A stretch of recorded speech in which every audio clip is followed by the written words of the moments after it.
Hi and welcome to your English class. ñu lay fàttali ne ngir jàng mu gën a mucc ayib xoolal njàngale yi ci nuñu toppante. tey nu fas yéene gis li ñuy woowee prepositions of place.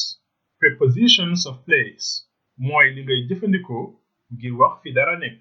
dinañ gisaale tamit yenn baatu anglais muy vocabulary. kon soo noppee ñu tàmbali. xoolal nataal bi dinañu wax lu nekk nu mu tudd ci anglais ak nu ñuy waxee fu mu féetee yeneen yi. waa ji toog mooy Samba. soo bëggoon wax Samba mi ngi toog ci toogukaay dangay wax Samba is on the chair. On mooy ci kaw. On toogukaay mooy chair. soo bëggoon wax table bi mi ngi ci kanamu Samba dangay wax the table is in front of Samba. The table is in front of Samba. The table mooy table bi. The table ci kanam mooy in front of. soo bëggee wax téere yi ñu ngi ci ginnaaw Samba dangay wax the books are behind Samba. The books are behind Samba. ci ginnaaw mooy behind. soo bëggee wax mbalit bi mi ngi ci suufu table bi ci wetu tànku Samba dangay wax the bin is under the table next to Samba's feet. The bin is under the table next to Samba's feet. Mbalit mooy the bin. ci suuf mooy under. ci wetu mooy next to. soo bëggoon wax imprimante bi mi ngi féete càmmoñ ci wetu table bi dangay wax the printer is on the left next to the table. The printer is on the left next to the table. Imprimante mooy the printer.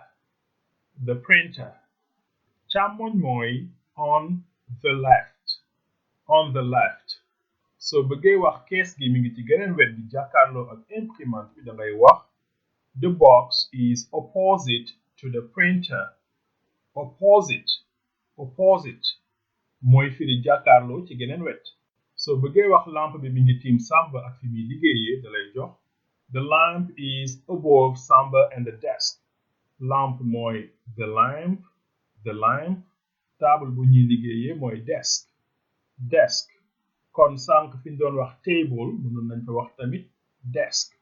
léegi soo bëggee wax table bi mi ngi diggante imprimante bi ak kees gi dangay wax the desk is between the printer and the box. diggante mooy between. soo bëggoon wax ordinateur portable bi mi ngi ci kaw table bi diggante lampe bi ak mbalit bi dangay wax the laptop is on the desk between the lamp and the bin. léegi xoolal nataal bi nga wax lu nekk fu mu féetee moroomam. ma dellu si ñu yaatal.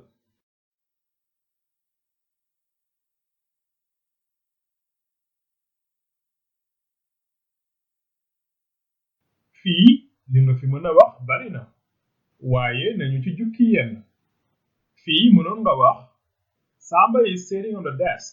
mënoon nga wax tamit Samba is in front of the desk. mënoon nga wax tamit the bin is on the left next to the desk.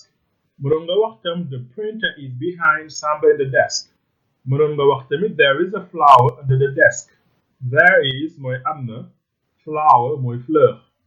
mënoon nga wax tamit the lamp is above Samba and the desk. mënoon nga wax tamit the desk is between Samba and the printer. suñ doon waxandoo lépp ci benn yoon dalay jox Samba is on and in front of the desk.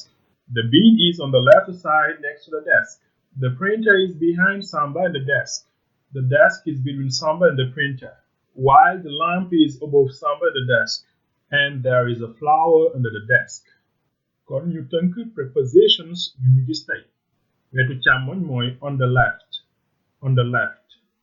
wetu ndeyjoor on the right. ci kanam in front of. ci ginnaaw mooy behind. ci kaw mooy on. ci suuf under. mën nga wax tamit beneath. lu tiim mooy above. mën nga wax tamit beyond beyond ci wetu mooy next to mën nga wax tamit near lu nekk ci diggante bi mooy between lu jàkkaarloo mooy opposite to mën nga wax tamit face to